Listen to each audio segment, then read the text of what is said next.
제가 먼저 읽겠습니다. 이미 명절의 중간이 되어 예수께서 성전에 올라가서 가르치시니 유대인들이 놀랍게 하게 이르되 이 사람은 배우지 아니하였거늘 어떻게 그를 아느냐 하니 예수께서 대답하여 이르시되 내 교훈은 내 것이 아니요 나를 보내신 이의 것이니라. 사람이 하나님의 뜻을 하려 하면 이 교훈이 하나님께로부터 왔는지 내가 스스로 말하는지 알리라. 스스로 말하는 자는 자기 영광만 구하되 보내신 이의 영광을 구하는 자는 참되니 그 속에 불의가 없느니라.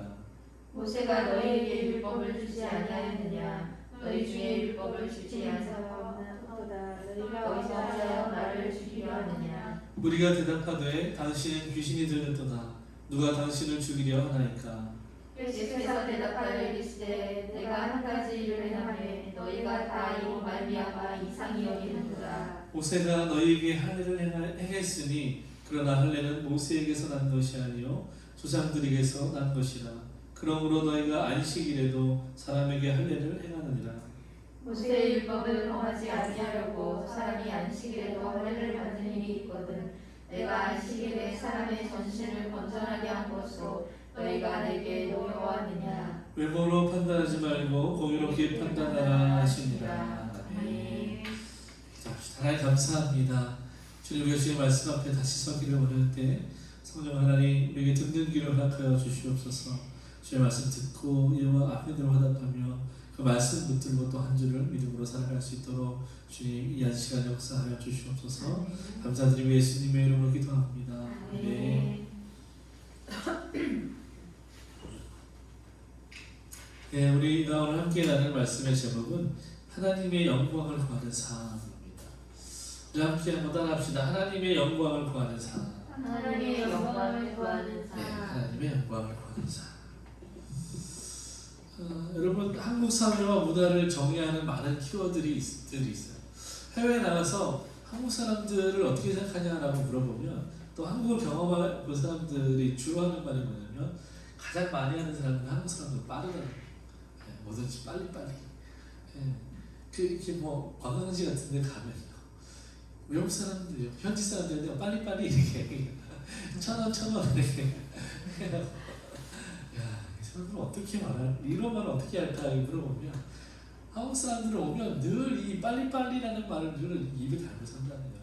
뭐 정말 그런지 모르겠지만 어떤 사람들은 그런 얘기해요. 프랑스나 이런 이탈리 레스토랑 가면 정차를 오랜 시간을 먹는데 한국 사람들은 예약 안 해도 받아준다네요. 왜냐면 빨리 먹고 빨리 가기 때문에 그냥 받아준대요. 원래 예약 안 하면 안 받아주는데 한국 사람들이 그렇게 급하대요. 이게 어떻게 보면 굉장히 준치적인 민족성이잖아요. 우리가 IMF도 그냥 급하게 맞고 급하게 해결해버렸잖아요. 굉장히 뭔가 도전적이고 준치적이고 기상이 있는 민족인 건 확실해요. 근데 굉장히 급하다. 그걸 보게 되는 거죠. 또 한 가지 한국 사회가 가지고 있는 특징적인 키워드가 뭐냐면 바로 이 체면이라는 것입니다. 제가 이제 학부 때 한국 문화에 대해서 공부를 하는데 교수님 그런 얘기 하세요. 한국에서 이 체면을 무시하면 죽을 수도 있다는 거죠. 한국 사람들이 체면에 목숨을 건다는 거예요. 그러니까 소위 그런 말 하지 않습니까? 냉수를 마셔도 이를 쑤신다는 거예요. 이게 무슨 말이냐면 내가 빈곤한 삶을 살지언정 자존심을 놓치지 않겠다는 거예요. 내가 오늘 먹을 양식도 없어서 물을 마시는 냉수밖에 먹을 게 없지만 다른 사람들 앞에서는 내가 고기를 먹는 것처럼 이렇게 자존심을 지키고 살아가겠다는 거예요. 그러니까 없어도 있는 척하고 살아가겠다. 이게 체면이라는 것이 가지고 있는 특징인데 그래서 한국 사람들은 뭘 잘하냐면 무슨 곳은 체를 잘해요. 있는 체를 잘하고 이게 이제 체면이라는 것이 가지고 있는 속성이죠. 이 대한민국이라는 나라가 한국이라는 나라가 왜 이런 체면의 문화가 발달했을까라는 걸 생각해 볼 때 사실 이 체면이라는 것은 한국 안에만 있는 고유한 문화라기보다는 이 동양이 가지고 있는 전체적인 이 사상이라고 볼 수 있습니다. 문화라고 볼 수 있는 거예요. 왜냐하면 여러분 서양은 조금 더 개인주의적인 성향을 가지고 있습니다. 근데 동양권은요 이 공동체주의적인 성향을 가지고 있습니다. 그래서 서양에서는 내 자신이 중요해요. 다른 사람이 뭐라고 나를 판단하든지 내가 나를 들여다보고 내가 나를 판단하는 것이 너무너무 소중하고 중요합니다. 자기를 사랑해요. 그런데 동양 문화권 안에서는 자기를 사랑하는 것보다 남들이 나를 어떻게 생각하는가 너무너무 중요해요. 그래서 나보다 남을 더 의식하는 문화가 바로 이 체면 문화이고 동양의 문화, 공동체주의 문화라는 것이죠. 우리 안에 나도 모르게 너무 깊이 이런 것들이 자리 잡고 있어요. 여러분, 제가 이렇게 교회 안에서 신앙생활을 하면서 또 사역을 오랫동안 하면서 많은 이제 MK들을 PK들을 만났는데 이 아이들이 겪고 있는 가장 큰 상처가 뭐냐면 나도 성도인데 나도 주일학교 학생인데 제가 이제 언젠가 김남국 목사님 설교를 들은 적이 있는데 우리 목사님도 이제 아버지께서 목사님이십니다. 주일학교 다닐 때의 경험을 이제 간증하시는 거예요. 어려운 개척교육을 하시면서 이제 주일학교를 막 뿌려 가시는데 요구르트를 매일 이제 어머니가 이제 준비해서 간식을 주셨대요. 근데 꼭 요구르트를 자기 앞에서 떨어지더라고요. 그래서 어느 날 제가 제일 앞에 섰대요, 목사님. 근데 어머니가 너 뒤로 가라고 하시더래요. 그래서 막 씩씩거리면서 뒤로 갔더니 여지없이 그날도 내 앞에서 요구르트를 끊기더래요. 그게 너무너무 화가 났다는 거예요. 나 이 교회 안 다니고 싶다고. 근데 안 다닐 수가 없는 거예요. 엄마 아빠가 목사였습니다. 사모님이. 여러분 이제 한편으로는 이렇게 목회자로서 영혼을 사랑하는 마음이 있기 때문에 그렇게 하는 거잖아요. 근데 한편으로는 우리 안에 있는 그 남을 의식하는 것들이 있는 거야. 그러니까 가족이기 때문에 너는 괜찮아라고 이제 하는 거죠.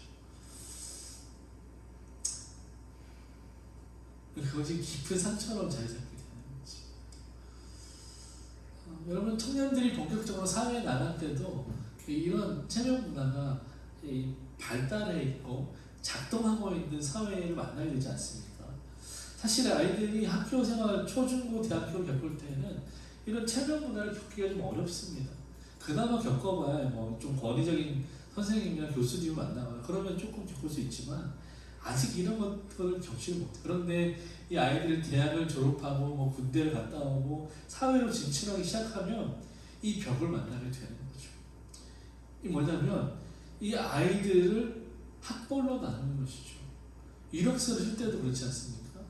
인서울이냐, 지방이냐, 인서울 중에도 스카이냐, 아니면 다른 그냥 일반 대학이냐, 이런 것들로 아이들을 이제 줄을 세우고 나누는 것이죠. 심지어 어떤 데는 뭐 고전을 받아들이지도 않고.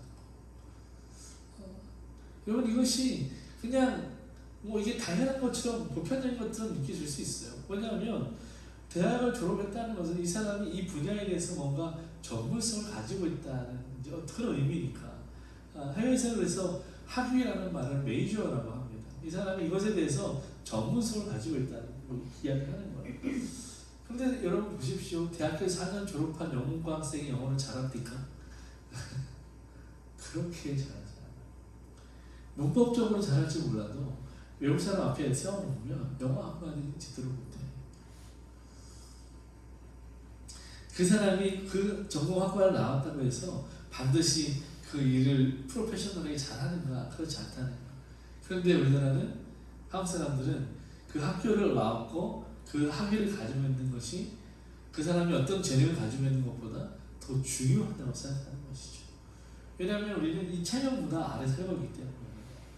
여러분 체면 문화가 가지고 있는 가장 큰 특징을 알아야 되는데 그게 뭐냐면 내면보다 외면을 더 중요하게 생각하는 것입니다. 겉으로 보여지는 것에 집중을 하는 거예요. 여러분 이것을 가장 잘 보여주는 우리 생활에 가장 가까이 있는 문화가 뭔지 아십니까? 그래서 바로 포장입니다. 포장. 여러분 우리가 온라인 쇼핑을 하고 물건을 배송을 시키잖아요. 어떤 때는 참 기가 막힐 때가 있어요. 요만한 간장 하나 오는데 이만한 박스에 막 오는 거죠. 왜 그럴까? 또 저는 슈퍼에 가서 과자를 살 때마다 배신감을 느껴요. 뭐 과자 봉지 이만한데 그 안에 들이고 저만큼밖에 없어요. 아 진짜 나 때는 안 그랬는데 우리 어릴 때만 500원만 주면 이만큼 과자를 먹을 수 있었는데 요즘 500원짜리 과자를 먹을 수가 없어요. 과대 포장이 돼요. 사회가 그렇게 만들어져 가는 것입니다. 사람들은 그 안에, 그 사람 안에, 그 물건 안에, 그 존재 안에 무엇이 들어있는가 보다는 그 사람의 외면에 더 집중하는 것. 이 사람이 어떤 옷을 입었고, 어떤 집에 살고, 어떤 차를 가지고 있고, 어떤 것을 향유하고 살아가는지, 이런 것들이 더 중요하게 여겨지는 세상을 우리가 살아가고 있다는 거예요. 참 안타까운 일이죠. 그것이 우리가 살아가는 세상의 실체이죠. 외면에 집중하는 우리 사회가 가진 오류라고 저는 생각합니다. 내면을 사실 보기 어렵죠. 그러나 우리 사회는 내면을 보려고조차 하지 않는다는 거죠. 심지어 더러운 내면을 가리기 위해서 더 겉모양을 환영하고 아름답게 치장하는 것을 보는 것이죠.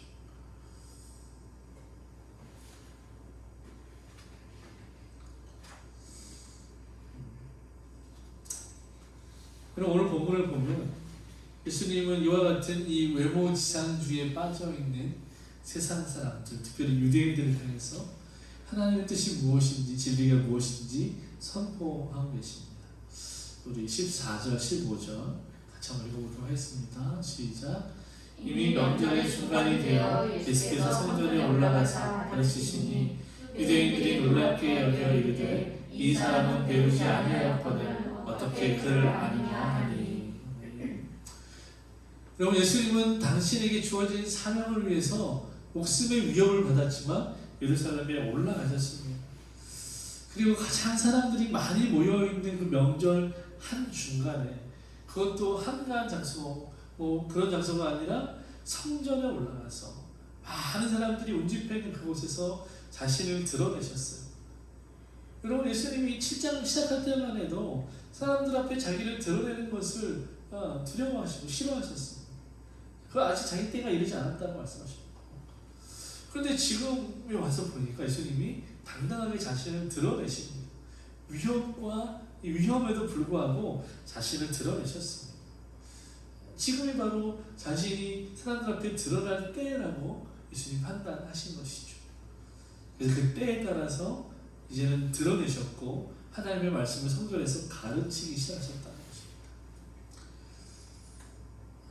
오늘 본문에 보면 참 요한이 이 재미있는 대비를 사용하는데요. 예수님이 가르치셨다라고 표현합니다. 그런데 그 다음 절에 보면 사람들이 예수님을 배우지 못한 사람으로 여겼다. 가르치시는 예수님과 배우지 못한 취급을 받는 예수님, 굉장히 대비되어 있는 이야기죠. 배우지 못한 사람, 소위 말하면 무식한 사람이 지금 가르치고 있다라고 유대인들은 예수님을 판단하고 있는 것이죠. 여러분, 유대인들은 왜 예수님을 보면서 이렇게 이야기했을까? 사실은 이 유대인들은요, 예수님의 가르치심을 듣고 놀랐습니다. 굉장히 놀랐어요. 그분의 지혜와 그분의 그 성경을 말하는 그 해석하는 것이 너무너무 놀라웠어요. 귀에 막 쏙쏙 들어왔던 거죠. 이것이 하나님의 말씀이다라고 느껴졌던 거죠. 근데 한편으로 어떤 마음이 들었냐면, 어떻게 그럴 수 있냐 하는 거예요. 저 사람이 누군데, 배운 적도 없는데 어떻게 이 하나님의 말씀을 저렇게 잘 탁월하게 우리에게 가르칠 수 있는가? 깜짝 놀란 거죠. 여러분, 유대인들이 지금 놀라면서 동시에 예수님을 향한 거부감을 가지고 나타내고 있는 것입니다. 예수님은 배움이 없는 사람이다라고 말하는 거죠. 유대인들은 지금 예수님의 가르치는 그 내용보다 예수님의 가지고 있는 배경과 예수님의 권위에 대해서 도전하고자 했던 것입니다. 여러분, 당시 문화를 보면 성전에서 이 말씀을 강론하고 가르칠 수 있는 자격이 있었습니다. 아무나 그 앞에 설 수가 없었어요. 그 성전에서 가르칠 수 있는 사람들은 종교 지도자들이었습니다.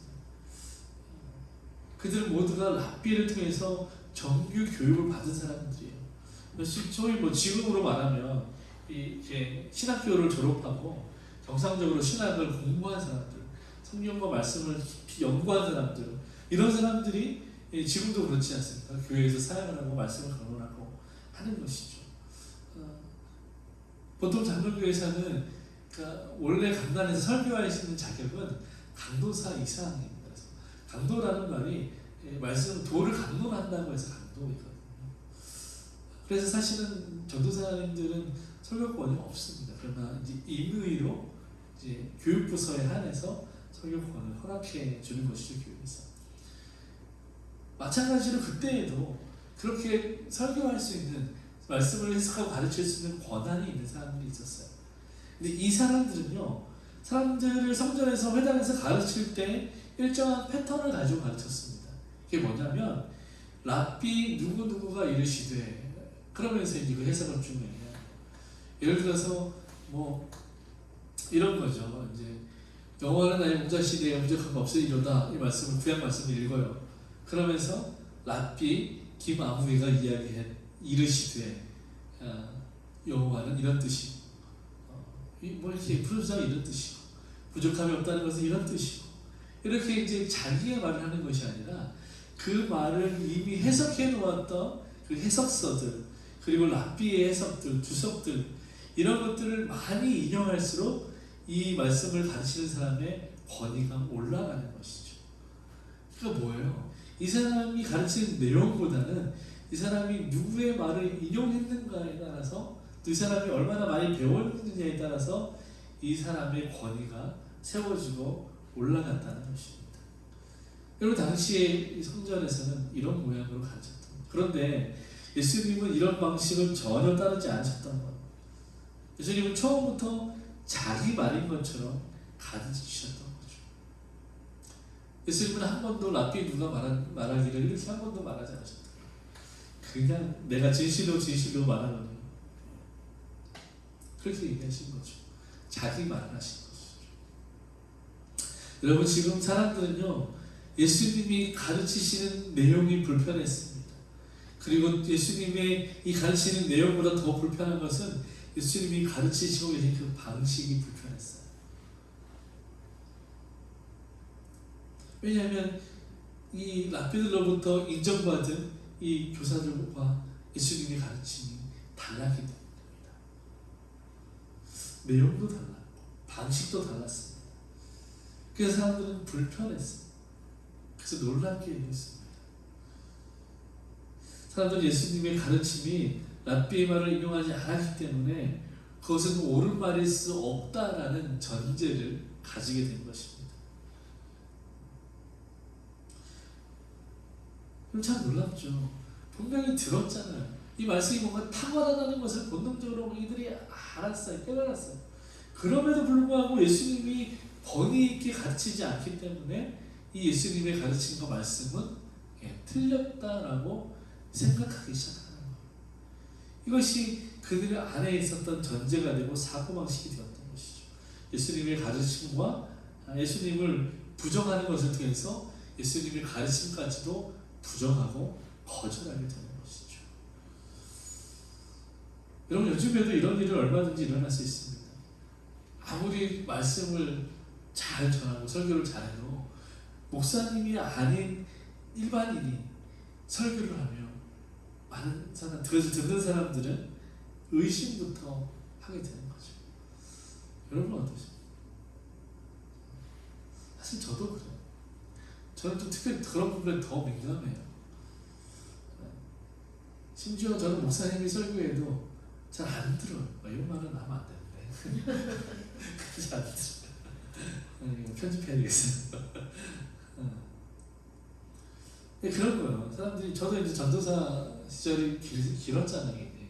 전도사로서 많은 곳에서 설교를 할 때 다 그렇진 않지만 어떤 분들은 네가 뭐 목사도 아닌데 무슨 선한 것이 있겠냐, 그렇게 이제 그냥 귀등으로 들으시는 분들이 이제 종종 있었습니다.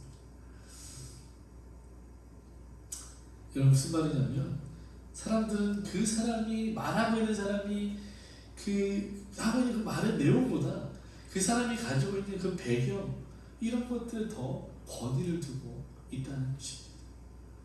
그 사람이 무슨 말을 하는가, 그 안에 진리가 담겨 있는가, 그것은 잘 듣는 것이 아니라 그 말하고 있는 사람이 어느 학교를 나왔고 누구에게 배웠고 어떤 말을 인용하고 있는 것을 더 중요하게 여기더라는 것입니다. 여러분, 2000년의 유대인들도 오늘 살고 있는 교회 안에 있는 저와 여러분들도 이런 잘못된 사고방식이 있다는 것을 우리가 인정할 필요가 있는 것이죠. 그럼 예수님은 당연히 이런 우리들의 생각을 아셨습니다. 설교의 내용보다 그 설교자에 집중하는 사람들의 모습을 예수님 아셨습니다. 그리고 불편한 그들의 마음을 아셨습니다. 그리고 당신의 말씀과 가르침과 교훈의 근거가 어디 있는지 한 번 더 사람들에게 이야기하십니다. 그것이 16절입니다. 같이 읽겠습니다. 시작. 예수께서 대답하여 이르시되 내 교훈은 내 것이 아니요 나를 보내신 이의 것이니라. 아멘. 여러분, 예수님도 자신의 말이 아니라 나도 내 랍비가 있다 라고 지금 말하고 있는 거예요. 나도 내 말을 하는 것이 아니라 하나님이 이르시되 라고, 하나님이 나의 출처이시다 라고 지금 사람들에게 말하고 있는 것입니다. 물론 본문에서 하나님이라는 단어 등장하지 않았지만 나를 보내신 이, 예수님께서 요한복음에서 계속해서 말씀하신 나를 보내신 분은 누구십니까? 하나님이시죠. 요한복음 5장에서도 나를 보내시니 그가 하나님이시다라고 말했기 때문에 유대인들이 예수님을 잡아서 죽이려고 박해했던 것이죠. 나를 보내신 분, 바로 그 하나님이 내게 주신 교훈, 나는 이것을 지금 여러분들에게 말하고 있는 것입니다. 그래서 내 말의 권위는 내게 있지 않고 나를 보내신 하나님께 있습니다. 여러분 이것을 아십시오 라고 예수님께서 유대인들에게 선포하시는 것입니다. 내 권위가 아니라 하나님 아버지의 이름을 내가 지금 가르치고 있다 라고 말하고 있는 것이죠. 그리고 이어서 더 예수님 말씀을 이어가시는데요. 17절 같이 한번 읽어보겠습니다. 시작. 사람이 하나님의 뜻을 행하려 하면 이 교훈이 하나님께로부터 왔는지 내가 스스로 말함인지 아니라. 아멘. 참 놀라운 말씀을 하시는데요. 지금 이 예수님이 하신 말씀, 나는 내 권위가 아니라 하나님 아버지로부터 주신 그 권위를 말미암아 여러분들에게 교훈을 말합니다라는 이 말씀이, 이것이 정말 사실인지 아닌지 알 수 있는 사람과 그렇지 않은 사람이 있다는 거예요. 근데 알 수 있는 방법이 있는데 그 방법은 바로 하나님의 말씀에 순종하는 것이다 라고 말하고 있는 것입니다. 한 문장으로 하면 이런 것입니다. 순종하는 자에게 열린다는 것입니다.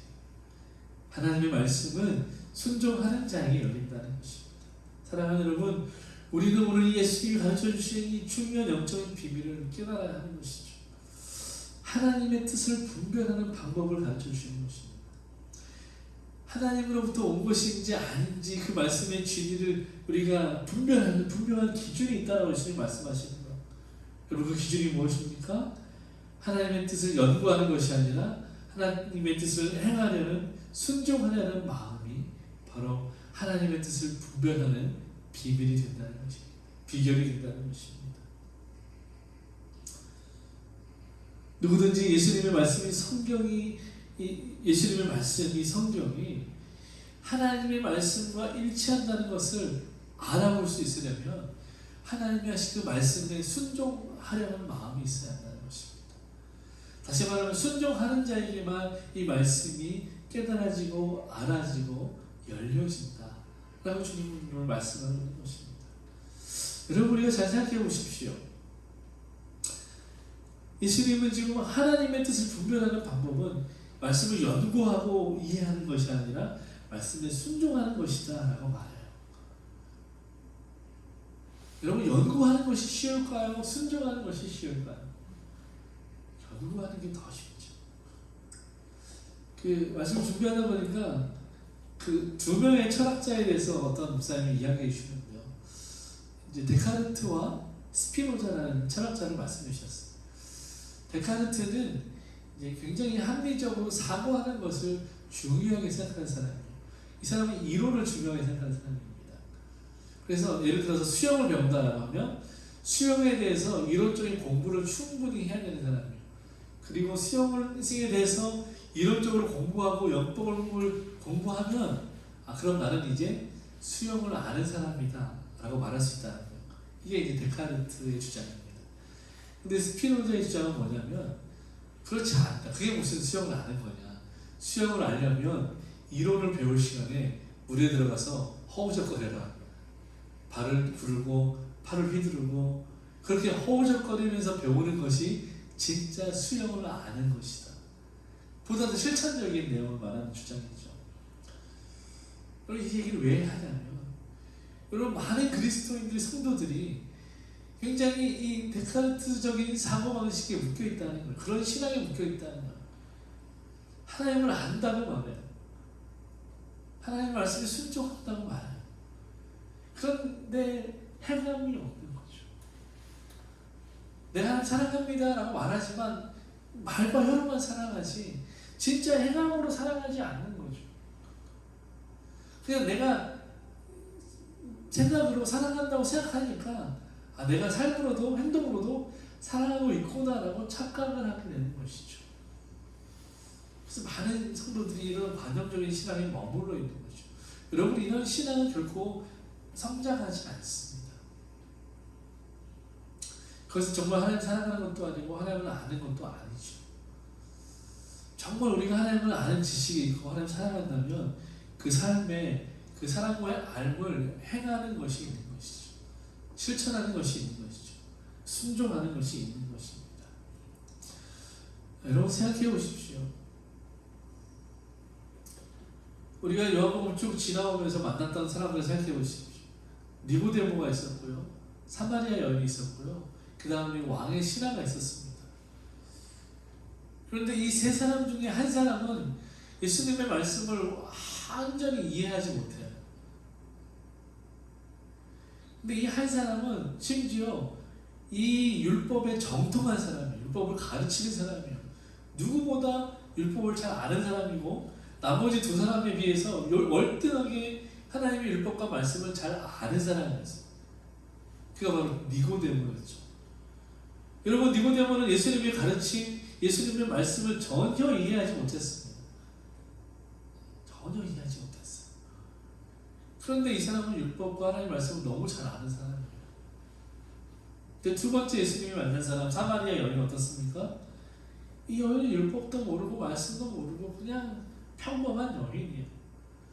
근데 이 여인은 예수님을 만났고 예수님 그분이 하나님의 아들 그리고 자신을 구원한 메시아라는 사실을 깨달았어요. 그리고 그분의 권위를 인정하고 말씀에 순종합니다.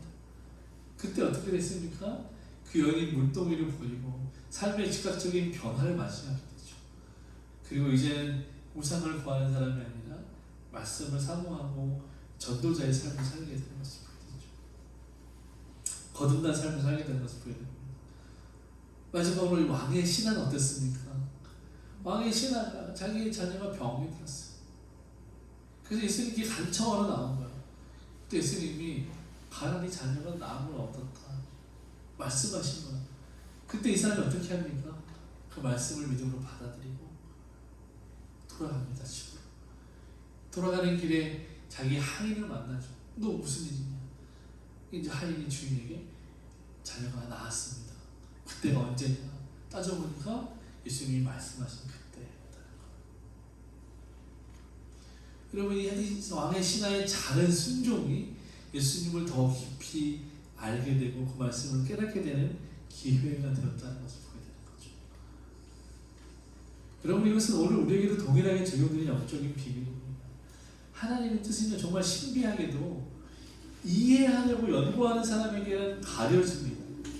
그러나 그 말씀, 그 하나님의 뜻을 순종하려고 하는 사람에게는 하나님이 열어서 보여주시는 거예요. 제가 앞에 넘어갔는데 여러분 기독교는 계시의 종교라고 하거든요. 이 계시라는 말의 헬라어 뜻은 뭐냐면 베일을 벗는 거예요. 그래서 마침내 드러나는 것입니다. 그게 계시라는 말이에요. 근데 이 베일을 벗기시는 분이 있고 이것을 드러나게 하시는 분이 있어요. 그분이 바로 성령님이십니다. 다시 말해서 우리가 말씀 이 성경 66권을 아무리 통독을 하고 달달달 외워도 성령께서 그 말씀을 열어서 보여주지 않으면 결코 우리가 그 말씀이 가지고 있는 뜻을 이해할 수 없고 깨달을 수 없다는 것입니다. 그 말씀이 하고자 하시는 의미와 하나님의 뜻을 결코 알 수 없어요. 오직 성령께서 그것을 열어주셔야죠. 보여주셔야지만 우리가 알 수 있고 깨달을 수 있는 것입니다. 어떤 사람에게 성령께서 말씀을 열어서 보게 하시겠습니까? 오늘 예수님의 말씀에 의하면 하나님의 말씀에 순종하려는 사람에게입니다. 이런 말씀은 아주 명확하죠. 하나님의 뜻은 이해하려고 연구하는 사람이 아니라 하나님의 뜻에 순종하려는 사람에게 성령께서 말씀을 열어서 깨닫게 보여주신다 하는 것입니다. 여러분, 그러면 하나님은 왜 이렇게 일하실까요? 하나님은 왜 어떤 사람에게 가리시고 어떤 사람에게 열어서 보여주시고, 말씀에 보면 하나님은 모든 사람이 다 구원 얻기를 원하신다고 하셨는데 하나님 왜 이렇게 구분하시는 걸까요? 18절 말씀 같이 읽습니다. 시작. 스스로 말하는 자는 자기 영광만 구하되 오직 이의 영광을 구하는 자는 참되니 그 속에 불의가 없느니라. 아멘. 여러분, 자기 영광을 추구하는 마음이 있는 사람은 결코 예수님을 볼 수 없다라는 것을 이야기하는 것이죠. 여러분, 이런 사람은 예수님 말씀을 깨달을 수 없다는 것입니다. 하나님이 왜 사람들을 이렇게 나누시는가? 왜냐하면 사람들이 두 종류의 사람이 있기 때문이죠. 하나님이 억지로 나누시는 것이 아니라 스스로 나누는 것이, 자기들이 나누는 것입니다. 어떤 사람들은 자기 영광을 구하고 어떤 사람들은 하나님의 영광을 구하더라는 것입니다. 여러분, 이기적인 사람은 자기 영광을 구하는 사람. 그래서 이기적인 사람은 결코 이타적인 사람을 이해할 수가 없습니다. 여러분, 생각해 보세요. 자기밖에 모르는 사람이 자기가 가지고 있는 것을 다른 사람에게 조금이라도 나눠줄 수 있을까요? 그런 생각조차를 못해요. 그런 이기적인 사람이 십자가를 생각할 때 이 십자가라는 것이 여러분 납득이 될까요? 나는 죄도 없는데 다른 사람을 위해서 대신 죽는다는 것, 이 십자가의 도가 이해가 될 수 있겠습니까? 받아들일 수 있겠습니까? 예수님은 제자들 향해서 너희가 나를 따르려거든 너희 십자가를 지고 자기를 부인하고 나를 따라오라고 했는데, 우리가 만약 이기적인 사람이라면 이런 예수님의 제자들을 우리가 따라가고 순종할 수 있겠습니까? 결코 그럴 수 없죠. 조금도 남을 위해서 내가 손해보는 화주가 않는데 어떻게 십자가를 지는 삶을 살 수 있겠습니까? 그럴 수 없는 거죠. 여러분, 그래서 하나님의 영광을 구하는 사람과 자기의 영광을 구하는 사람, 아주 뚜렷하게 우리 삶의 모습 가운데 드러나는 것을 보게 됩니다. 내가 무엇을 선택하는지를 보면 나는 하나님의 영광을 구하는 사람인지 아니면 나의 영광을 구하며 살아가는 사람인지 명확하게 알 수 있는, 내가 하는 말, 그 언어, 내가 선택하는 것들, 내가 사는 것들, 내가 재정을 지출하는 것들, 이런 것들, 내가 만나는 사람, 관계를 맺는 사람, 내가 좋아하는 사람, 내가 싫어하는 사람, 이런 것들을 종합해 보면 내가 하나님의 영광을 구하며 사는지 내 영광을 구하며 사는지 명확하게 보게 되는 것입니다.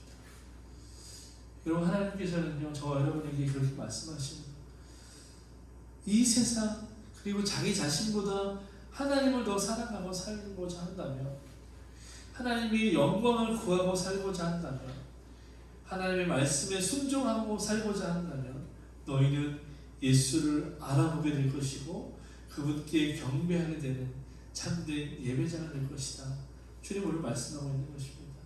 마치 사마리아 여인과 같이, 왕의 신하와 같이, 그리고 그 사마리아의 마을에 회심한 사람들과 같이, 그들이 하나님의 권세를 의지하고 하나님의 뜻대로 행하려고 하고 하나님의 영광을 구하려 하고 하나님의 말씀을 순종하려고 할 때 그들이 거듭남을 경험하고 성령 안에서 새로운 삶을 살게 되고 하나님의 영광을 보게 되는 것이죠. 그래서 주의 말씀에 순종하며 따라가야 되는 것이죠. 마치 계시록의 말씀과 같이 어린 양이 어디로 가든지 따라가는 삶, 그 성도의 삶이 그 삶 가운데 펼쳐지게 되는 것이죠. 여러분, 오늘 말씀에 보면 예수님은 우리에게 그런 모범을 보여주신 것입니다. 예수님은 하나님의 권세를 의지하셨습니다. 예수님은 하나님의 뜻대로 행하셨습니다. 예수님은 하나님의 영광을 구하셨습니다. 그래서 성경은 예수님에 대해서 어떻게 판단합니까? 판결을 내립니까? 그 속에 불의가 없었다. 예수님의 마음은 항상 진실하셨고 그 속에 불의함이 없었다는 거예요. 여러분, 이 불의는 무엇입니까? 하나님을 대적하는 마음이죠. 하나님께 불순종하는 마음이죠.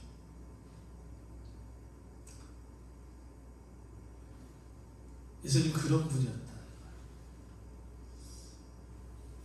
예수님은 하나님 권세를 의지하셨고 하나님의 뜻대로 행하셨고 하나님의 영광을 구하셨고, 그래서 예수님의 마음은 항상 진실하셨고 불의함이 없었다.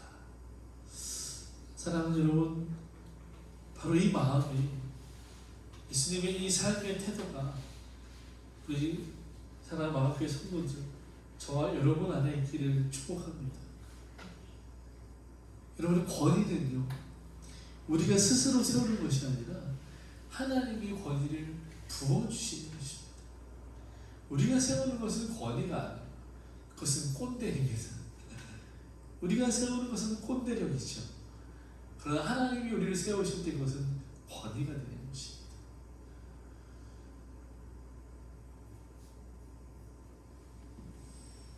여러분, 저는 이 부분에 대해서 조금 더 이야기하고 싶은 것이 바로 이런 거예요.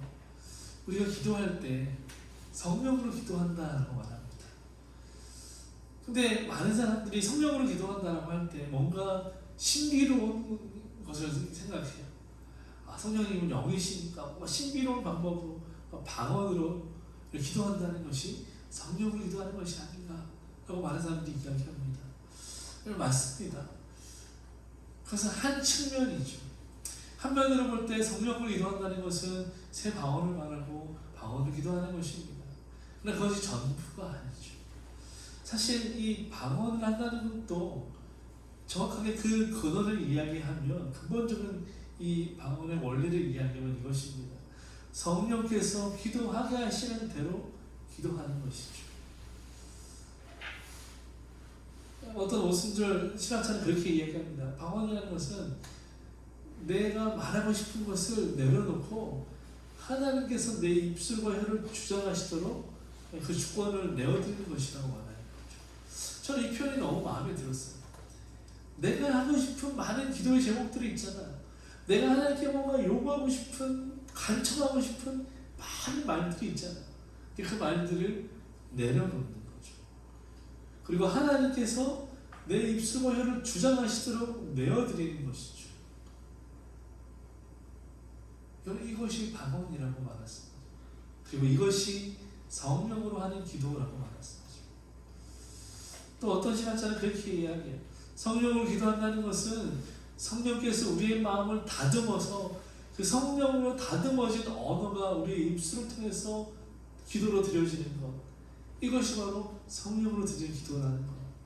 그래서 내 안에 있는 시끄러운 말들과 여러 가지 정제되지 않은 거친 말들, 그런 더러운 말들이 아니라 성령님께서 우리의 마음과 내면을 다스려 주셔서 다듬어져서 정제된 그 말이 우리 입술 통해서 하나님께 다시 들어질 때 그것이 성령으로 드리는 기도다라고 이야기하는 거죠. 저는 이 말도 너무 마음이 와닿고 동의가 되었습니다.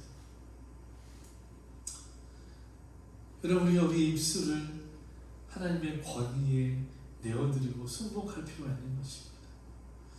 우리의 언어 생활, 우리의 기도 생활, 여러분 이것은 하나님의 주권에 달려있다는 것을 고백할 필요가 있는 거예요. 그래서 우리가 말하기 전에 먼저 기도해야 되는 거죠. 이 기도는 어떤 기도입니까? 성령님께 우리 입술을 맡겨드리는 기도입니다. 내어드리는 기도, 그분께 순복하는 기도, 순종하는 기도입니다. 그럼 바로 우리가 그렇게 기도하고 우리가 언어 생활할 때 거기에 하나님의 놀라운 은혜가 임하게 되는 것이죠. 그 언어 생활을 통해서 영혼들이 살아나고 위로를 받고 회복을 경험하게 되는 것입니다. 사랑하는 여러분, 이번 한 주간 우리를 부르시는 하나님의 그 말씀을 따라서 그 뜻을 따라서 말하고 또 살아가는 저와 여러분이 되기를 주님의 이름으로 축복합니다. 그리고 그것이 주께서 기뻐하시는 의로운 삶입니다. 바로 그렇게 살아갈 때 그때에 하나님은 우리 믿음의 사람을 통해서 영광을 받으실지도 믿습니다. 같이 한번 기도하겠습니다.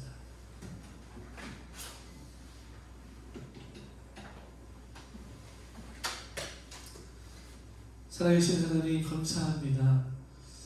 예수님께서 이 땅에서 성전에서 가르치실 때 많은 사람들이 놀랍게 여겼습니다. 그것은 예수님이 배우지 못한 사람이라고 여겼기 때문이죠. 사람들은 예수님의 말씀의 내용보다 예수님이 누구에게서 배웠는가라는 배경을 더 중요하게 보았던 것, 그 내면보다 외면에 더 집중하였던 것을 보게 됩니다. 주님, 오늘을 사랑하는 우리들도 다르지 않은 것을 고백하고 인정합니다. 하나님의 말씀을 믿는다고 하면서도 그 말씀을 이해하지 못하고 사람의 외모만 보고 중심을 보려 하지 않았던 것을 주님이여 회개하며 나갑니다. 사랑하는 하나님, 참으로 우리 사랑하는 마음교회 성도를 한 사람 한 사람이 오늘 주신 이 말씀과 같이 우리 자신부터 우리 스스로 영광을 구하는 사람이 아니라 하나님의 영광을 구하는 사람이 되게 하시고, 그로 말미암아 하나님의 뜻을 구하는 삶을 살게 해주시고, 또 그로 말미암아 내가 주장하는 삶이 아니라 성령이 이끄시는 삶, 성령이 이끄시는 언어 생활을 할 수 있는 그런 복된 성도의 삶을 이번 한 주간도 살아갈 수 있도록, 그래서 우리가 내 영광을 구하는 삶이 아니라 하나님의 영광을 드러내고 나타내는 서로 복된 예배자의 삶을 살아갈 수 있도록 주님 도우시고 축복하여 주시옵소서. 감사드리며 예수님의 이름으로 기도합나이다. 아멘. 우리 주기도문 드리겠습니다. 하늘에 계신 우리 아버지여, 이름이 거룩히 여김을 받으시오며 나라의 마옵시며 뜻이 하늘에서 이룬 것 같이 그리스도의 이루어지이다. 오늘날 우리에게 일용할 양식을 주옵시고 우리가 우리에게 죄 지은 자를 사하여 준 것 같이 우리의 죄를 사하여 주옵시고 우리를 시험에 들게 하지 마옵시고 다만 악에서 구하옵소서. 대개의 나라와 권세와 영광이 아버지께 영원히 있사옵나이다. 아멘.